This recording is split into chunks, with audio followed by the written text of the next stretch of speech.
دوستان عزیز، حالا ما پس از رقابت دسته‌های روشن و پنچر در نزد سرمربی تیم روشن قرار داریم و درباره بازی البته سوال‌های خود رو خواهیم پرسید و یک جا پاسخ خواهیم گرفت.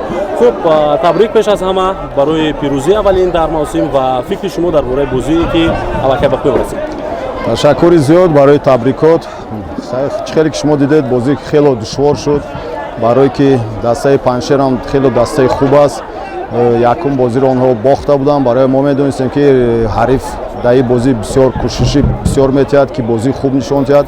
برای ما هم بچه‌ها رو آماده ساختیم که یک بازی خوب نشون دهیم و غلبه رو به دست بیاریم. خیلی که دیدید یکم قسم خیلی مشکل بود. بچه‌های ما اون چیزایی که اون فکرایی که ما با آنها گفته بودیم در تمرین‌ها آنها در یکم قسم نتونستن اجرا کردن، لیکن در تنفس ما با آنها فهمیدیم با چی باید اهمیت کلان تیم و در دوم قسم آنها فشاری بسیارتر فشار آورند در حمله و سزاوار دو گل هم شدیم. خب ما بازی نسبتا ضعیف رو در خط نیم حمایه دسته شما دیدیم در دور روزه و درباره خط حمله اساساً چی گفتنید؟ وقتی که ظریف با سیلوا یکجا بازی کردن برای محمد جان رحیموف از کنار اون نتیجه رو که شما انتظار دارید فکر می‌کنم اونها نشان دادن نتونستند. سبب اساسی رو در چی می‌بینید؟ نوکور بودن ماتئو سیلوا سبب اساسی بود یا اینکه در میدان بودن سلطانوف سبب بود؟ چی سبب رو شما می‌بینید؟ سبب در آن است که در قسم یکم همون چیزی که ما گفتم همون نقشه‌ای که ما می‌خواستیم در خط مابین ما توپ رو کنترل کردن نمیتونستیم، برای که همون بازیگرایی که در مرکز بازی می‌کردن اونها به توپ بودن. برای هم بعد چمن میدان هم خیلی شما دیدید که کمتر علف بلندتر است، برای که ما تا این وقت سه ماه در چمن سنی مشق می‌کردیم. برای ما یکم بار در این چمن ورزشگاه علف کمتر بلند بود، بعد کمتر میدان کمتر وزن‌تر بود. برای همون بازی که بچه‌ها می‌خواستن کمتر با سراسیمگی بسیارتر راه میدادن، می‌خواستن که تیزتر گل زنن. برای در قسم اول ما خط حمله و خط مابین اون چیزایی که نقشه‌ای که ما گفته بودیم، اون چیزایی که فکرایی که ما می‌خواستیم اونها اجرا کردن نتونستن. لیکن در قسم دوم بچه‌ها رو ما فهمیدیم و بعد اون بچه‌ای که به میدان وارد شدن حرکت کردن، خوب بازی رو نشون دادن، اون چیزایی که ما گفتیم اونها اجرا کردن و سزاوار غلبه شدیم. تشکر زیاد به همه مخلصان روشن کلوب که اومدن ما رو دستگیری کردن. این غلبه برای آنهاست. خب یک سوال دیگر در خط هجوم این الکی بازی دوم است که بختیار ظریفوف گل میزنه و ما دیدیم که سیلوا چگونه خوب بازی میکنه، هرچند این روز او گل زدن نتوانست و شاید برای او وقت در کار باشد برای مطابق شدن با چمپیوناتی ما. شما در خط حمله اساساً کی رو همچون لیدر دیدن می‌خواهید؟ بختیار ظریفوف سیلوا یا اینکه مثلا بازیگران دیگری رو که در اختیار دارید؟ ما سه نفر حمله‌گری که داریم در تیم هر سهشون خوب هستند. برای ما همه این بازیگران مهم هستند و دو بازی است که بختیار ظریفوف گل میزند و با فکر من بهترین روز اوی است. برای اوی حمله‌گر رو با گل میشناسم. برای اوی حمله‌گری که گل میزند همه میتونه که تشکر با همون حمله‌گرایی که هم گل میزنند. آخرین سوال، خب در دو دوره اول شکست نخوردن برای روشنی که خیلی آمادگی جدی دیده بود برای موسم، بازیگران نو رو دعوت کرد و چند حالت‌های دیگر. این نتیجه بد نیست فکر می‌کنم، اما بازی بعدی شما بر مقابل تیم کلوب مرکزی ورزش ارتش است در سفر. دسته کلوب مرکزی رو ما می‌بینیم که چگونه خوب موسم رو آغاز کرده است. از این بازی شما چی انتظار هستید؟ ما تیاری حرکت میگیم، تیاری نقض بینیم. ما میدونیم که دسته CSKA خیلی پرقوت شده است و بازی خوب نشون داده است. دو بازی آنها غلبه به دست آوردن.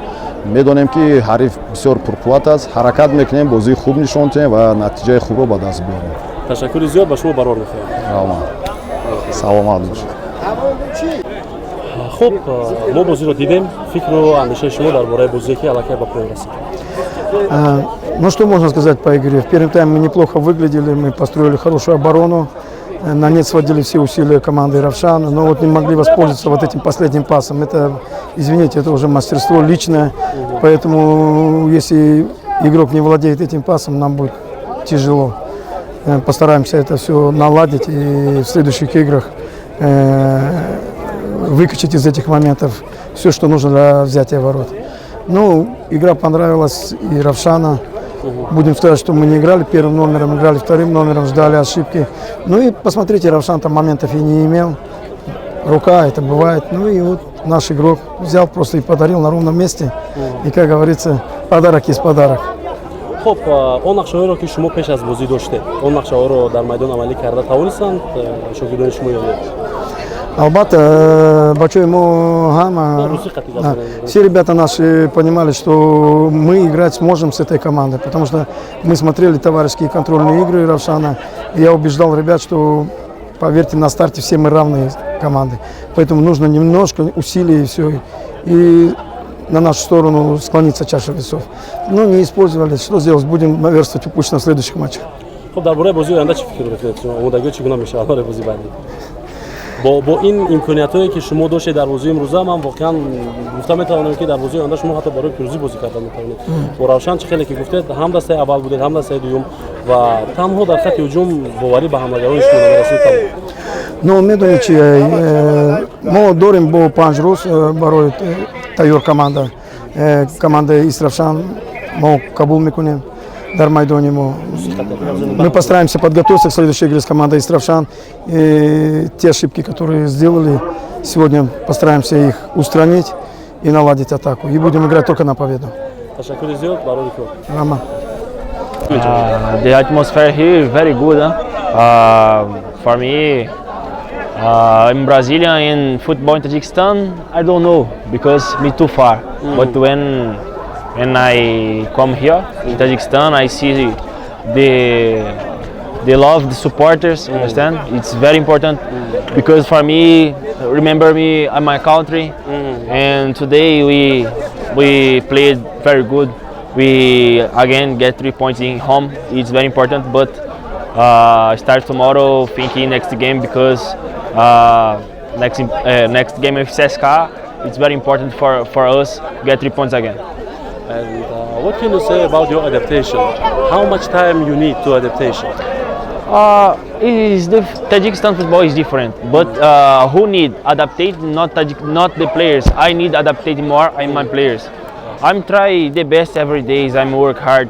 Me a good guy. I have respect for my all players, my teammates, and I go train, bro, day by day. And I think when the coach think me adaptate 100%, I stayed on. In this game, one of your shirts was near to goal. What can you say about it? I'm very hungry, bro, because I wanted to score because the supporters very good.